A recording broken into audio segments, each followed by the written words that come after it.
The Kansas City Chiefs are back in the big game. They have another opportunity to raise the Lombardi Trophy once again.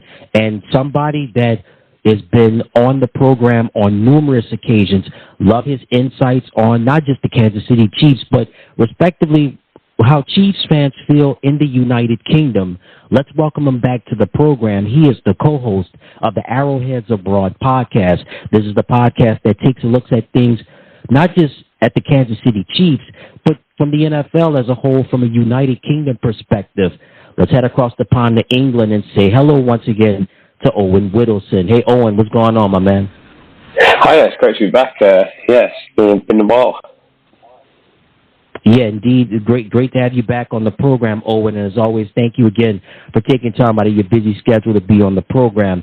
So we're going to get into the Chiefs with the big game coming up against the 49ers. But I want to start off just talking about the Chiefs' victory over the Ravens in the AFC Championship.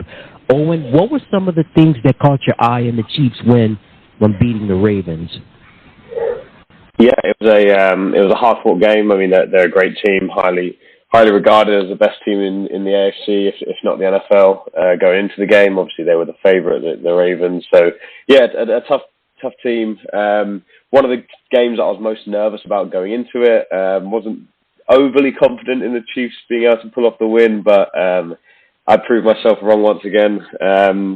Always got to trust in Patrick Mahomes and Andy Reid and that defense get the job done, and they did. Played well against the Ravens, really good scheme, really good defensively, holding 23 points in the second half. So, yeah, another Spags masterclass, and here we are again in the Super Bowl. It's a great feeling. Indeed, it's a great feeling, man. It's been a tough year for Kansas City. The sentiment has been toughness, resiliency, the ability to have that bounce back. And we're going to go more into detail with the Chiefs just having the same sentiment coming into the big one. But I just want to go briefly over just some of the statistics for the Chiefs with them beating the Ravens in the AFC Championship game. I just want to start off with the running game for a moment. Man, he has been such a big asset to the Kansas City Chiefs in that offense. Isaiah had 24 carries for 68 yards and a rushing touchdown. Give me your thoughts on Isaiah and his play against the Ravens. Yeah, it's been great to see Pacheco play well all season. He's been such a consistent running back for us. Seems like an every down kind of back. Really plays well, runs hard, runs physical, and that's just what you want to give the offense a nice balance, especially with the struggles that the receiver room's been having this season. It's great to have him in the backfield. I hope he goes off for more yards in the Super Bowl as well against a strong Niners defense. But yeah, no, I think he's had a great season, and he played well against the Ravens as well. As did the rest of the running back room with Clyde as well. So yeah, looking forward to what these guys can do in the Super Bowl. Rightfully so. Isaiah has definitely made a name for himself in such a short amount of time in Kansas City. Somebody that we've talked about for a while, Owen, and you've always sung the praises of this wide receiver, Rashee Rice. Rashee had 8 catches for 46 yards. Give me your thoughts on Rashee's play in the AFC Championship game. Yeah, brilliant. Really came into his own as the season wore on. Obviously, it was a bit slow to start, but really started turning into a true number one receiver for us and one of Patrick Mahomes' most reliable options this season. So, yeah, it's been great to see his development over the course of the year. And it's obvious now why she's picked him. He's electric. He's a great player, really good with the ball in his hands and really good picking up those yak yards. So, yeah, just a great player. Had a great game against the Ravens as well. A much-needed piece, again, with some inconsistencies in that receiver room. He's really turned into a solid option for Mahomes this postseason. Really happy for him, and he's climbing that rookie season yardage all time, which is good. He might have a chance to break Jamar Chase's record in the Super Bowl. I think he needs something like 180 yards in the Super Bowl to have the most yards by a rookie receiver in the postseason. So yeah, hopefully he can get that done. And I don't see why he can't. He's been a great receiver for us, especially in the back end of the year. You're absolutely right about Rashee, Owen. He's definitely been a viable asset again to that Chiefs offense. And again, in the absence of a big play receiver, and of course with the drop and sees they've had at that position, Rashee Rice was one of the few bright spots on the Kansas City offense. We'll get back to the offense in just a moment. There's a couple of names that I would like to mention on the defensive side. George Karlaftis, Justin Reid, Tershawn Wharton, and Charles Omenihu all recorded sacks on the defensive side against the Ravens. Give me your thoughts on those gentlemen making plays against the Ravens. Yeah, I mean it's turned into one of the best units in the NFL defensively. The Chiefs are absolutely flying on defense. It seems to be getting even better as the season went on, and put up a great performance against one of the better offenses in the league with the Ravens. All those guys you mentioned, Dogs. It's a shame about Omenihu going down with the ACL tear in that game, so we'll miss him for the Super Bowl, which is obviously going to be a big hit because he's been second best pass rusher for this team after Chris Jones. So yeah, he's definitely going to be a loss. But the other guys, I hope they keep flying about in the Super Bowl against the Niners like they did against the Ravens and even before that, because it's a nice balanced defense with loads of different guys who can step up and play their role. And when that happens, the whole unit as well. So yeah, there's obviously a couple of stars in that defense, Chris Jones, Reid, Darius Sneed. But as a unit, all the guys play really well, and you can't go much further than Spags and the job he's done to help bring these guys to where they need to be and get them making plays all over the field. So yeah, it's a great unit and it's a well-coached unit, so you can't go wrong.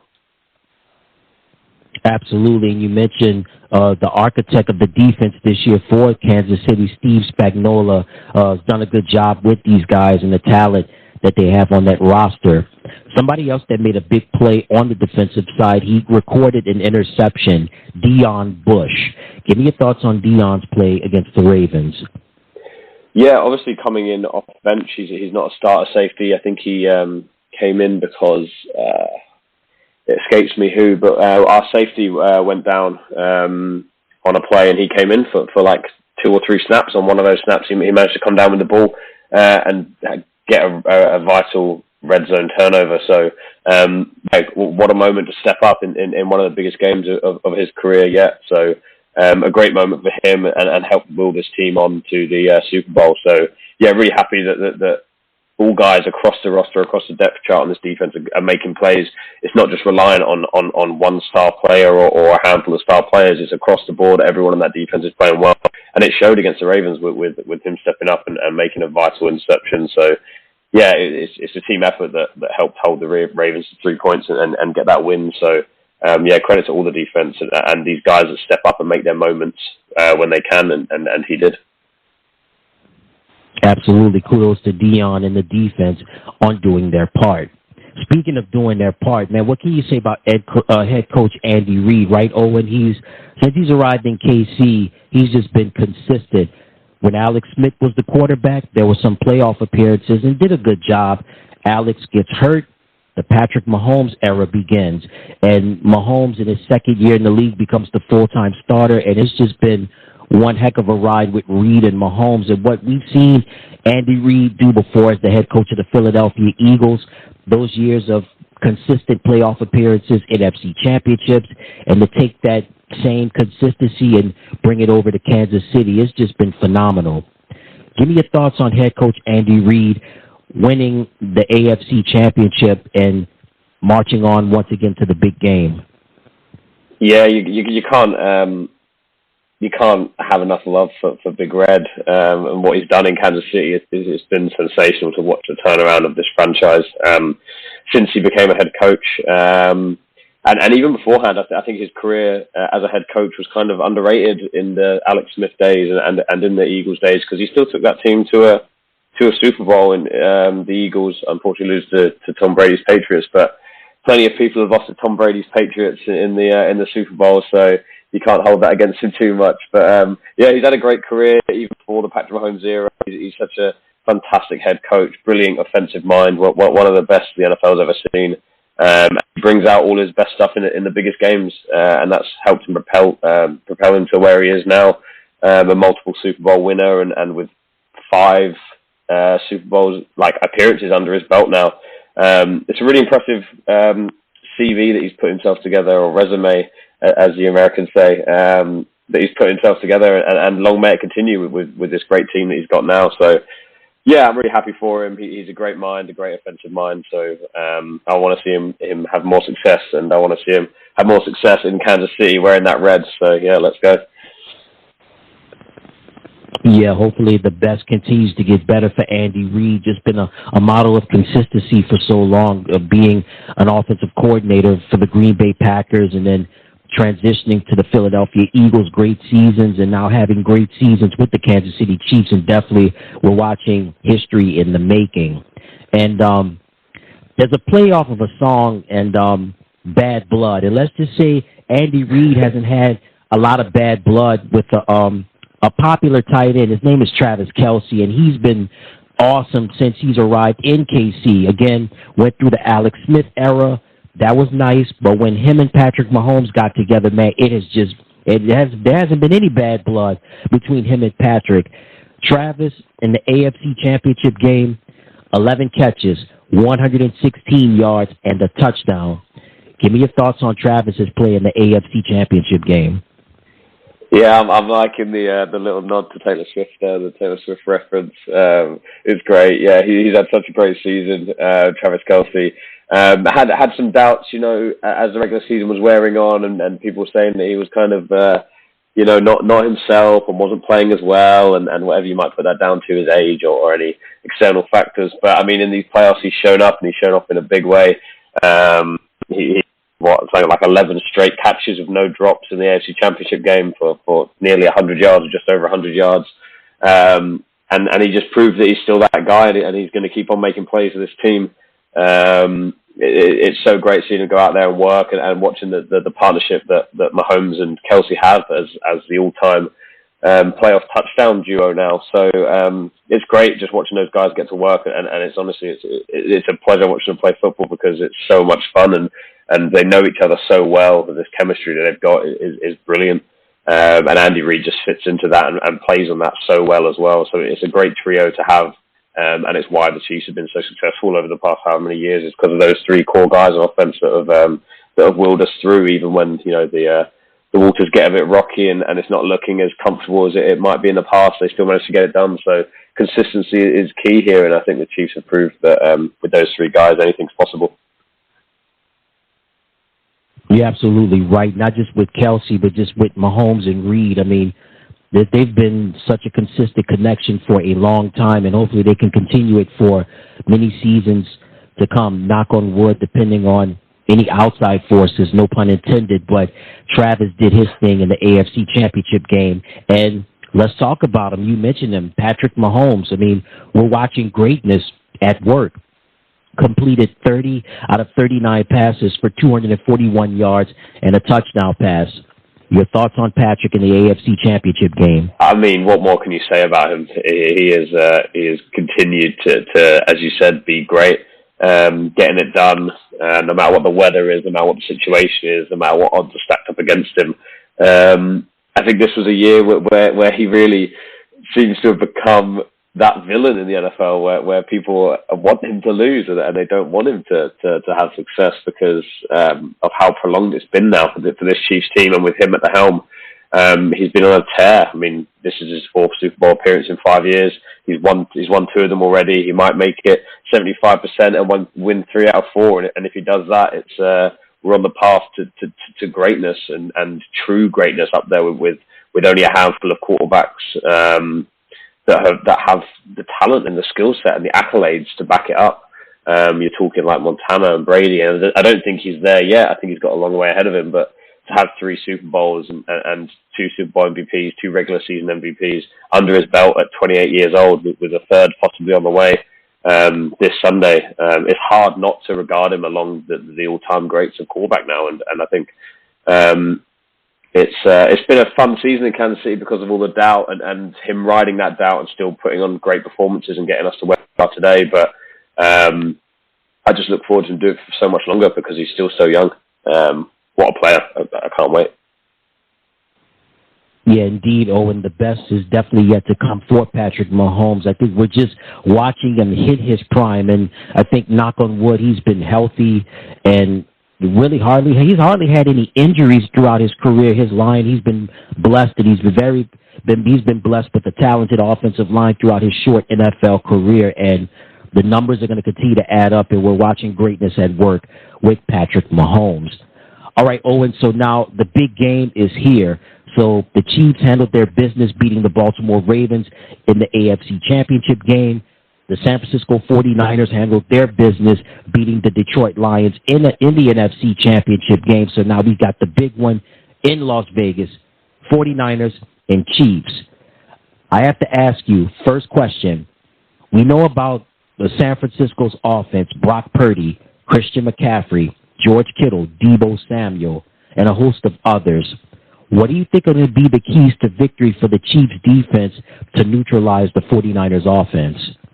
I mean, it's a hard question to ask any defense. How do you stop this 49ers offense? Because there are so many pieces, like you mentioned, the list goes on for the amount of skill position weapons that Brock Purdy has to play with. So it's a tough team to defend. Because obviously you have to look at the run with Christian McCaffrey, and then that opens up passing lanes, and it's a whole box of frogs, as we say over here in England. It's a difficult team to defend against. But if anyone could do it, I think it's Spags with this defense. The way he's got them working, the way he's got them playing together as a unit. It's not just one star. Like I said, that there are those pieces and those stars that we do have that can shine when the light's brightest. But it's a strong unit across the board, and he's got to hope that everyone rallies and steps up and plays their role and plays Spags' scheme to perfection, because it's a tough team to play against, tough offense to play against. So I think if we can slow Christian McCaffrey down and make Brock Purdy beat us, then I think that'll be our best way to winning, because if we let him control the ball with the run game, then we'll put ourselves in a tight spot, especially if they get a lead. So if we can slow that run game down and make Brock Purdy make long distance third downs and keep the ball moving consistently down the field, I think that'll be our best chance of winning, and just making them unstable. You mentioned the key element in the San Francisco offense, and that's Christian McCaffrey. Man, he is so good. I think if he's not, I know he's one of the best, and some people say he is the best running back in the NFL currently. Christian is so dynamic since he's been with the 49ers in such a short amount of time. And let's move over to the other side of the ball, Kansas City's offense. We mentioned Mahomes, Kelce, Pacheco, Rashee Rice, and San Francisco's defense, Nick Bosa, Eric Armstead, Charvarius Ward, Fred Warner, Dre Greenlaw, just to name a few. So many talented players on that 49ers defense. What do you think are going to be the keys to victory for the Chiefs offense to get points on the 49ers defense? I think sharing the ball. I think trusting the receivers that we've got on the roster, because although they've had their issues during the regular season, players like MVS has really stepped up in the playoffs and made two really, really important catches for us. One against the Bills and one against the Ravens. And they were very, very similar balls to ones that he had dropped in the regular season, deep down the field. So, I think spread the ball out is the best way to do it. I think if they're focusing on and honing in on Travis Kelce and to take that threat away, then I think Mahomes needs to trust himself, trust his instincts, and trust these guys catching the ball, because they've been playing their best football in the past few weeks. So we've got to hope that trajectory continues and these guys continue to step up. I think Rashee Rice is in for a big game if they do try to cover Kelce and take Kelce out of the equation. So hopefully that frees up some of the other guys, and if Pacheco can handle the football and can consistently, don't need to break too many huge plays to keep this offense churning, but just be consistently picking up 4 yards and 5 yards down the field when he gets the ball in his hands. And I think we're in with a shot of putting up points against 49ers defense. But then saying that the Niners defense is really good, you can't take credit away from either side of this 49ers team, because they are so good on both sides of the ball, and they're well coached. Kyle Shanahan is notorious for being a great offensive mind, but defensively they're well coached as well. And it's going to be a struggle. It's not going to be easy. These really are two Titan teams going up against each other. I think it's going to be better than the Super Bowl 54 when we last came up against the 49ers. It feels like both teams are stronger now. The Chiefs are stronger on defense. Although we don't have Tyreek Hill, I feel like we're more balanced in offense. We've got a stronger run game now. So yeah, I'm looking forward to this game because it is going to be two really, really good teams who are good in all phases of the game going up against each other. So it's going to be a thriller. Yeah, I think this game is definitely going to be a thriller. And, you know, the NFL is a quarterbacks league, Owen, and at the end of the day, it could come down to the quarterbacks showcasing their talents, Patrick Mahomes and Brock Purdy. Do you think it's going to come down to the quarterbacks deciding the game, or do you think it's going to be other X factors in this? I think if it were to come down to that, it would play in favor of the Chiefs if it is a quarterback versus quarterback matchup. Just no discredit to Brock Purdy. I think what he's done with his team and leading his team to where they are has been really impressive, especially for a guy that was so undervalued coming into the NFL, being drafted the last pick of the draft. So what he's done in San Francisco is really impressive. The pieces around him and the coaching he's had from Kyle Shanahan has obviously helped. So with Mahomes, I just give him the edge over Purdy. So if it did happen to come down to a quarterback against quarterback like show off, you've got to take Mahomes, especially with the history he's had in the league. It's hard to bet against him at this stage. So yeah, I think that will play well into the Chiefs' hands. But I think it'll be a well-rounded game in general. I think there's going to be a lot of ground action with these two great running backs, Christian McCaffrey and Elijah Pacheco, and both have strong passing offenses as well. So I don't think it'll be solely on the quarterback. I think this will be a really balanced game across all phases, both on the Chiefs and the 49ers. So it's going to be a real team effort to see who comes out on top. I don't think there's going to be too many opportunities for one guy to go out there and be that difference maker, because I think that all the players on the field are going to be playing well. So on both sides of the ball.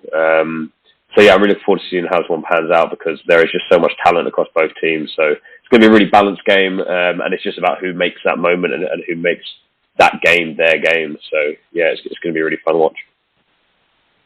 Indeed, it is going to be a fun watch. And I've got to ask you this.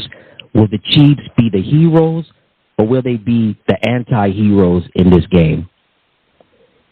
I'm liking the Chiefs as the villains. I'm liking this villain era that the Chiefs are entering, with everyone disliking us and everyone putting us down, because it fuels some kind of fire in these players, and you can see it behind their eyes. You can see that fire that's burning inside of them, and you just saw on opening night in Allegiant Stadium with all the fans in the stands booing the Chiefs as they were coming out and booing them during the interviews. There's a feeling around the NFL that they want a big 49ers victory. So yeah, I'm liking the villain arc. I'm liking entering that villain era, shall we say?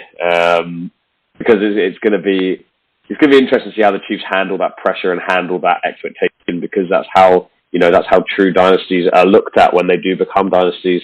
Like the Patriots, everyone hated the Patriots towards the end of their tenure. So it's going to be fun seeing the Chiefs as a villain, because I feel like they've been regarded as the heroes of the NFL and this fresh look on the NFL for so long. So yeah, I'm enjoying the change of stance that the NFL has around the Chiefs, and yeah, bring it on. I'm looking forward to it.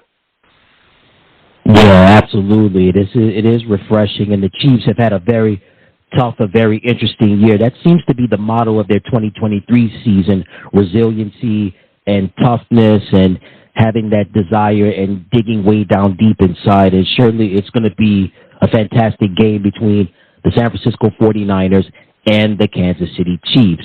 Now, Owen, you're based out of England. You're based in the United Kingdom. So I got to ask you, what's the buzz like in the UK amongst the Chiefs fans being in the big game? Yeah, it's good. It's strange, because obviously a lot of Chiefs fans, they've lived through the dark ages, and they've seen just how bad an NFL franchise could be, especially in the early 2010s. This Chiefs franchise is not in a good way. So then seeing the complete reverse of that, and seeing that the sustained success that the Chiefs have had, it's been really great as a fan to watch that, no matter where in the world you're watching from. Staying up late, knowing you're going to be in for a great show, rather than staying up late to watch your team get absolutely destroyed. It's a good change of pace, and it's a great mood lifter for Chiefs fans across the world, especially here in Europe and in the United Kingdom. We're enjoying the ride, and we're hoping it continues for much longer, because, like I said, it's easy to get dragged back down to earth in the NFL. I feel like it's reality does kick in eventually. So whilst the times are good, you just got to enjoy it and ride that wave. You said it best, Owen. You have to enjoy that ride. You have to enjoy that wave because, you don't want to take anything for granted. And certainly the NFL has enjoyed some great dynasties, and we wondered even if they won the big one, would they get back? Unfortunately, they never get back, but we're currently watching something special, and this is certainly, we don't want to take this for granted. And I wanted to stay not just with the United Kingdom, but specifically with England.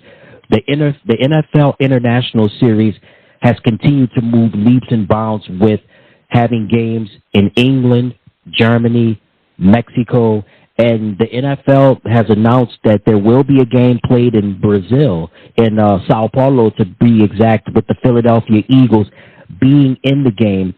As of right now, their opponent has not been named, but the game will be played, supposed to be on a Friday night, I believe. I want to ask you, I know with a game being played in Brazil, I got to ask you this question because I always ask you this from time to time. The possibility of a Super Bowl being played in London, will it be sooner or later? Oof, I mean, it's a big ask because the Super Bowl is one of the biggest sporting moments of the year. Globally, regardless of what sport or what country you're from, the Super Bowl is huge. It's a huge event and it's a huge spectacle that's obviously loved around the world.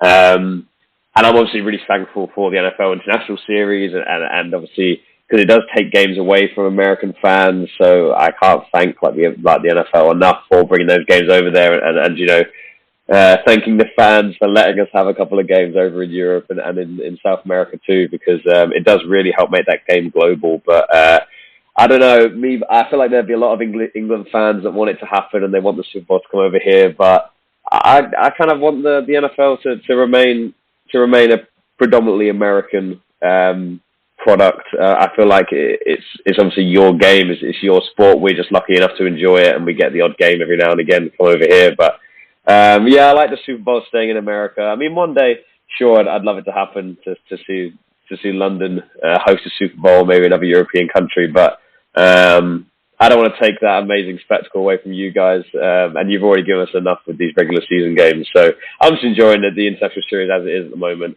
I went out to Germany to watch the Chiefs play the Dolphins back in October time. So, yeah, I'm just enjoying the ride as a European fan, and we want you guys to have your fun as well. I want to stay just with, you mentioned you went to the game in Germany, well, in Frankfurt to be exact. What was that experience like? Oh, it was brilliant. It was so great. Obviously, going to the International Series in London is really fun, but then being able to take that to another country that's not America and go visit Germany was great for the weekend. We went out there with the Arrowheads Abroad team, and it was just great seeing so many fans from around the world come together and enjoy a sport they love. So again, you can't thank the NFL, the American community enough for allowing that to happen and letting these games come over, because it is always a blast when they do happen. It was a great game. We obviously took an early lead and then nearly lost it towards the end of the second half. But again, the Chiefs defense pulled out as they've been doing all year and secured us that win. So yeah, it was a great game, a great experience heading out to Frankfurt with the guys. And yeah, when the Chiefs come over, I'm sure we'll be heading over to wherever they play to go watch them again. So yeah, it was great. The NFL continues to expand its international presence, and I think it's going to be sooner than later that a Super Bowl will be played in London. Not next year or in the next few years, but it's definitely on the back burner. And you heard it from him. He is Owen Widdowson. He is the co-host of the Arrowheads Abroad podcast. Owen, as always, again, thank you so much for being on the program. Just tell everybody what's going on over at Arrowheads Abroad. It's a pleasure. Thanks for having me. Arrowheads Abroad is great. I've been doing it for years now. We got weekly podcasts during the season, and then they get a bit more sporadic when there's the off season's in. But we still get some in during the draft, and we still have that draft hype as well. Predominantly from a Chiefs perspective, but we kind of give a bit of an outside perspective as well. Just being NFL fans in Europe and in the United Kingdom. You get to hear voices from Scotland, Ireland, and a couple of places in England too. So yeah, it's a great group of guys, and we just talk about the Chiefs, talk about the NFL, We have a lot of fun, and we do meetups every now and again. We went to Dublin last year for the Super Bowl win over the Eagles, and like you said, we went to Frankfurt earlier this year. So yeah, had some great meetups with the guys in the past couple of years. And when we can, obviously, we get out to Kansas City too to catch a game. That's a bit more rare, but yeah, it's always great doing those meetups, and the podcasts keep us going, and we hope that you guys enjoy them as much as we do making them. So yeah, it's great. Indeed, it is great, and we definitely enjoy them. So one more, Owen, let everybody know where they can find you on social media, as well as Arrowheads Abroad. Any of those social media platforms, any websites, let the listeners know that as well. Yeah, absolutely. So Arrowheads Abroad are on Facebook, Twitter, Instagram, all your usual social media places. We've actually not reached out on TikTok yet, but we should look at doing that, because I think we could have some fun over on TikTok too, but that's not set up yet. We're at KCChiefs_UK on Twitter, and we're Arrowheads Abroad on Facebook. And then you can find me at Widdowson Owen on Twitter. Solid, and you heard it from him. He is Owen Widdowson. He is the co-host of the Arrowheads Abroad podcast. The podcast covers the Kansas City Chiefs as well as the National Football League from a United Kingdom perspective. Owen, as always, this was a lot of fun. Yeah, thanks for having me. It's been great fun as always.